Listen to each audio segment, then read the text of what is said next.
At ang simula ng pelikulang Hyunju. Isang babaeng may photographic memory. Sinundan ng isang lalaki sa isang bus. She follows his every moment kapag si James. Isang propesyonal at napakatalino na kriminal. Dalubhasa sa pag-iwas sa mga sistema ng pagsubaybay. At walang putol na pag-alis ng mga high-risk na krimen. Kasama ang kanyang sariling dalubhasang koponan. Nabangga siya. Gayunpaman dahil si Yeonjo ay abala sa pagsubaybay sa kanyang target. Hindi niya napapansin si James.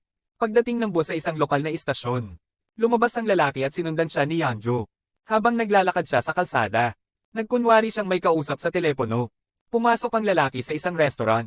Habang si Yeonjo naman ay sumusunod din sa kanyang kilos. Habang pinagmamasdan siya, nahuli si Yeonjo sa akto. At galit na tanong ng lalaki. Bakit niya siya sinusundan mula sa subway?